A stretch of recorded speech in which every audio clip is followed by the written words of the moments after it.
8 अगस्त 1942 मुंबई के टैंक मैदान में हजारों की संख्या में भारतीय इकट्ठा हुए। देखते ही देखते ऑल इंडिया कमेटी के लीडर्स का आना शुरू होता है और फिर हाथ में लाठी, बदन पर एक साधारण सी धोती और मोटा सा चश्मा पहने एक शख्स मैदान में खड़े लोगों से कहता है कि आप में से हर एक व्यक्ति अब अपने आप को आजाद समझे। हम अब से साम्राज्यवाद के नीचे दबकर नहीं रह सकते। हमें चाहिए आजादी। मैं आप लोगों को एक मंत्र देता हूँ, करो या मरो। जी हाँ, महात्मा गांधी।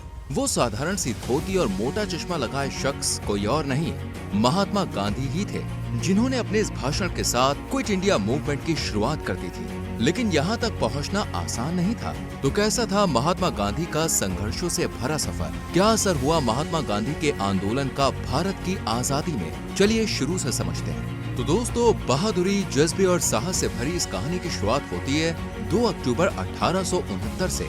ये तारीख आज बच्चे बच्चों के जुबान पर रहती है, क्योंकि 2 अक्टूबर को हर साल गांधी जयंती मनाई जाती है।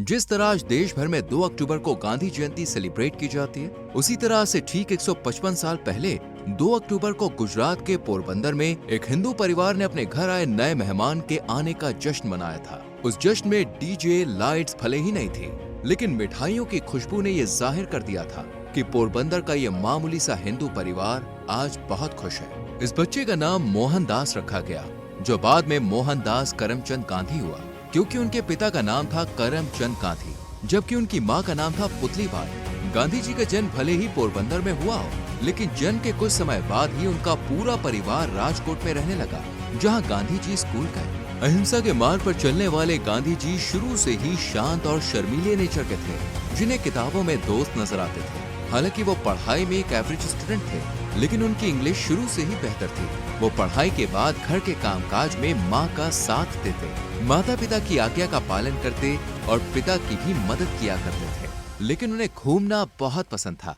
वो कभी भी एक जगह नहीं ठहरते थे, पर वो जमाना अलग था। इसलिए उम्र के पड़ाव में ज्यादा आगे बढ़ने से पहले ही मात्र 13 साल की उम्र में महात्मा गांधी जी की शादी उनसे 1 साल बड़ी कस्तूरबा गांधी से करवा दी गई। हालांकि इस दरमियान वो स्कूल के छात्र थे और अपनी पढ़ाई कर रहे थे, लेकिन इसी बीच कुछ ऐसा हुआ जिसने गांधी जी को बुरी तरह से तोड़ कर रख दिया। पर क्या? जानने से पहले वीडियो को लाइक और शेयर करके चैनल को सब्सक्राइब जरूर करें। तो दोस्तों, वो बात यह है कि शादी के ठीक 2 साल बाद, यानी जब गांधी जी करीब 15 साल के थे, तब उनके पिताजी का देहांत हो गया। ये खबर परिवार को लगा सबसे बड़ा सदमा थी। हालांकि दुखों के इन बादलों को हटाने का काम किया गांधी जी की पहली संतान ने, पर शायद ऊपर वाले को कुछ और ही मंजूर था। उनका पुत्र हुआ जरूर, पर वो बच ना सका और इस तरह गांधी जी पर मानो दुखों का पहाड़ टूट पड़ा। लेकिन मुश्किल के दिनों में भी गांधी जी ने खुद को और अपने परिवार को संभाले रखा और 1887 में अहमदाबाद से हाई स्कूल की पढ़ाई पूरी की। देखते ही देखते गांधी जी ने अपना कॉलेज पूरा किया और अब उनकी दिली इच्छा थी कि वो लंदन जाकर पढ़ाई पूरी करें। लेकिन 1888 में गांधी जी के घर दूसरे बच्चे की किलकारी गूंजी और गांधी जी की मां ने कह दिया कि कहीं जाने की कोई जरूरत नहीं है। पर गांधी जी के दृढ़ इरादों के सामने किसी की कहां चलने वाली थी। उन्होंने मां को मनाया और 4 सितंबर 1888 को लंदन लॉ की पढ़ाई करने के लिए रवाना हो गए, जहां 3 साल तक पढ़ाई करने के बाद वो बैरिस्टर बने और फिर शुरू हुई गांधी जी की जिंदगी की असल कहानी। लॉ की पढ़ाई करने के बाद महात्मा गांधी भारत में अंग्रेजों के क्रूर शासन को उखाड़ फेंकने का मन बना चुके थे, क्योंकि भारतीयों के लिए अंग्रेजों की सोच उन्हें लंदन में भी नजर आई थी। लेकिन विदेशों में उनका सबसे बुरा एक्सपीरियंस रहा साउथ अफ्रीका में।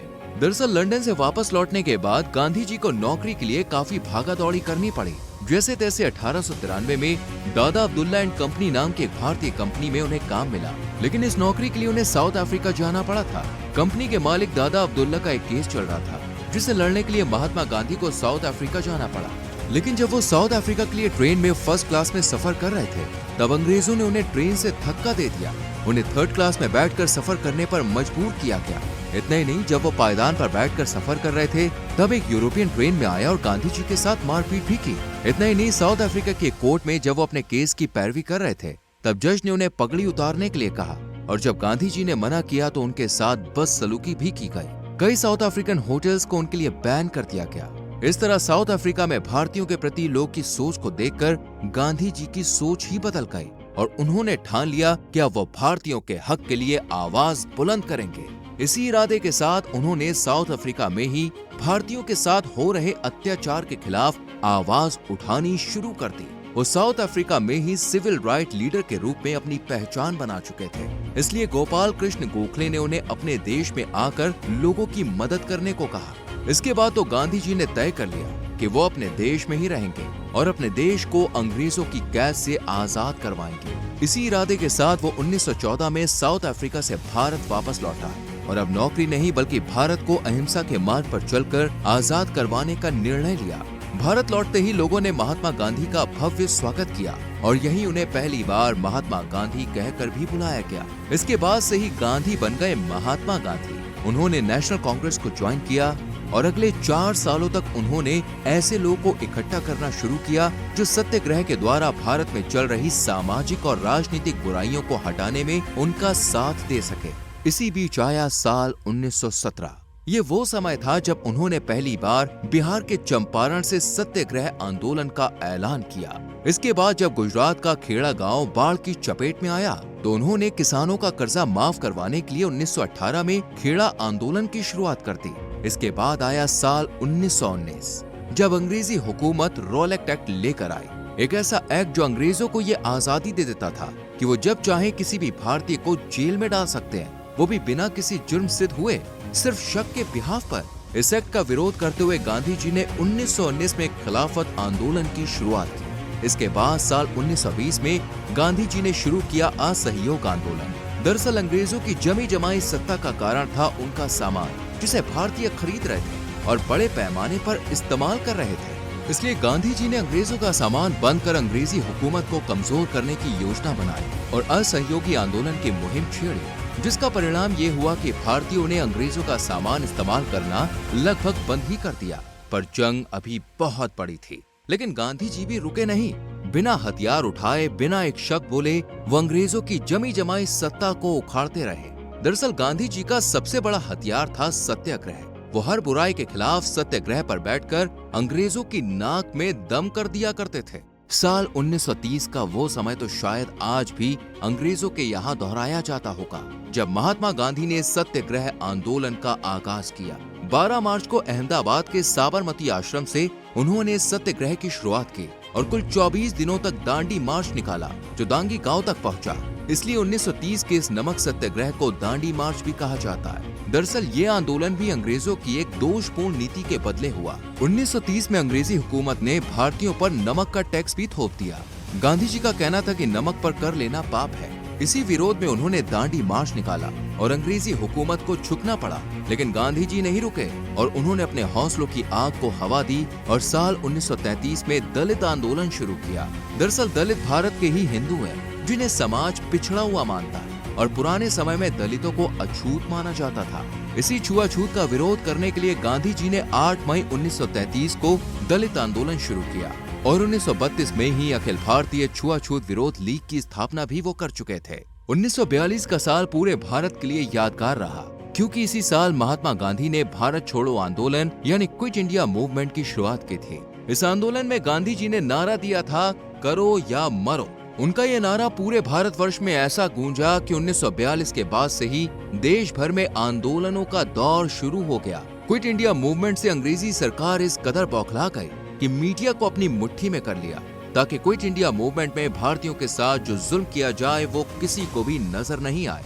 देश की सत्ता से लेकर निचले तबके तक को काबू करने की कोशिश की गई, लेकिन गांधी जी रुके नहीं और न ही गांधी जी को अपना आइडल मानने वाली भारतीय आबादी रुकी। और इस तरह गांधी जी के व हमारे देश के अनेकों वीरों के अथक प्रयासों से आखिरकार 15 अगस्त 1947 को अंग्रेजों को भारत छोड़ना पड़ा। महात्मा गांधी जी के अलावा देश के वीर सपूतों ने भी अंग्रेजी हुकूमत को उखाड़ फेंकने में भरपूर सहयोग किया और अपनी जान का बलिदान भी दे दिया और शहीद हो गए। इसलिए आज हम आजाद हैं। आज महात्मा गांधी देश के राष्ट्रपिता हैं, जिन्हें सबसे ऊपर माना जाता है। वो भारतीय करेंसी के जरिए हर घर में रहते हैं। लेकिन क्या आप जानते हैं गांधी जी की ये तस्वीर कब और कहां ली गई थी? दरअसल ये तस्वीर साल 1946 में राष्ट्रपति भवन के बाहर ली गई थी। उस समय ये वायसरॉय का घर हुआ करता था। 2 अक्टूबर को सिर्फ गांधी जयंती ही नहीं बल्कि अंतर्राष्ट्रीय अहिंसा दिवस भी मनाया जाता है, क्योंकि गांधी जी ने हमेशा हिंसा के मार्ग को छोड़ अहिंसा का रास्ता अपनाया। चाहे उस पर कितनी ही चोट, तकलीफ या दर्द क्यों न हो, वो डट कर खड़े रहे। महात्मा गांधी को चाहने वाले देश ही नहीं दुनिया भर में है। और आज दुनिया में 101 के लगभग सड़कें ऐसी हैं जिनका नामकरण महात्मा गांधी के नाम पर किया गया है। जी हाँ, 101 सड़कें, जिनमें से 53 सड़कें भारत में हैं, जबकि बाकी की दूसरे देशों में मौजूद है। यहीं से आप समझ सकते हैं कि गांधी जी की दुनिया भर में कितनी इज्जत है। महात्मा गांधी जी साउथ अफ्रीका और भारत में कई अखबारों के संपादक थे, जैसे कि इंडियन ओपिनियन और यंग इंडिया। इन्हीं अखबारोरों के जरिए गांधी जी अपने विचारों को लोगों तक पहुंचाया करते थे, जिसकी बदौलत वो लोगों की नजर में आए। अपने कामों के लिए शांति से आंदोलन, सत्याग्रह करने के लिए महात्मा गांधी जी को पूरे 5 बार नोबेल पुरस्कार के लिए नॉमिनेट किया गया, लेकिन उन्हें कभी भी नोबेल पुरस्कार मिल नहीं सका। बावजूद इसके आज वो देश विदेशों में करोड़ों भारतीयों और अहिंसा प्रेमियों के आइडल हैं। आपको यकीन नहीं होगा, लेकिन इस साधारण सी धोती, हाथ में लाठी और आंखों पर मोटा सा चश्मा पहने इस इंसान का खौफ अंग्रेजी हुकूमत के दिल में इतना बैठ गया था कि साल 1922 में गांधी जी को 2 साल के लिए जेल भी भेज दिया गया।